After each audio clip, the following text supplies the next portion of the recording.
তুফান movie নিয়ে আমি অনেক বেশি এক্সাইটেড ছিলাম। আমরা ফ্রাইডেতে টিকিট বুক করে চলে গিয়েছিলাম তুফান দেখতে। আজকের ব্লগে সেটাই তোমাদেরকে শেয়ার করছি। তুফান মুভিটা আমার ঠিক কেমন লেগেছে তারই ছোট্ট একটি রিভিউ দিচ্ছি তোমাদেরকে। আর আমরা গিয়েছিলাম হচ্ছে 4 জন, আমি, আমার ছেলে এবং আমার হাজব্যান্ড, আমার ছোট বোন। তো আমরা এই 4 জন মুভিটা দেখতে গিয়েছিলাম স্টার সিনেপ্লেক্স বসুন্ধরা সিটিতে। অনলাইনে আমরা টিকিটটা কেটেছিলাম, যার কারণে আমাদের টিকিটটা কালেক্ট করতে খুব বেশি একটা সময় লাগেনি। বাংলাদেশে এমন একটা অ্যাকশন মুভি ফার্স্ট টাইম দেখলাম, সত্যি বলছি মুভিটা বেশ দারুণ ছিল। তোমরা যারা এখনও মুভিটা দেখোনি, ট্রেলার দেখে ভাবছো মুভিটা বলিউড অথবা অন্য দেশের মুভি থেকে কপি করেছে, আমি বলবো মুভির গল্পটা ভিন্ন। আমরা যে হাই বাজেটের মুভির সাথে আমাদের দেশের মুভির তুলনা করছি, তাহলে ভাবতে হবে যে আমাদের দেশের মুভি কতটা এগিয়ে গিয়েছে এবং ভালো করছে।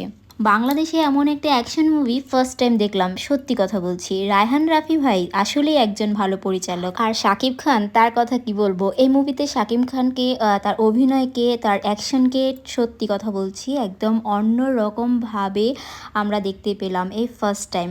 আর তার অভিনয় সত্যি অনেক ভালো ছিল আর আমার কাছে ভীষণ ভালো লেগেছে।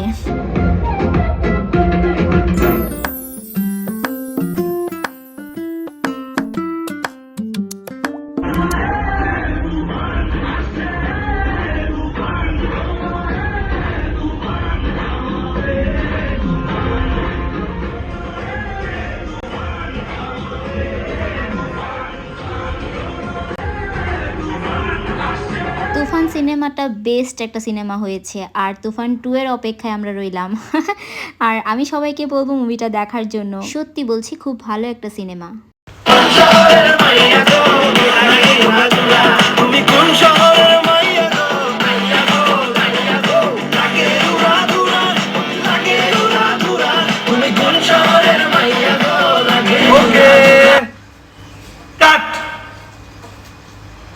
Oh my God.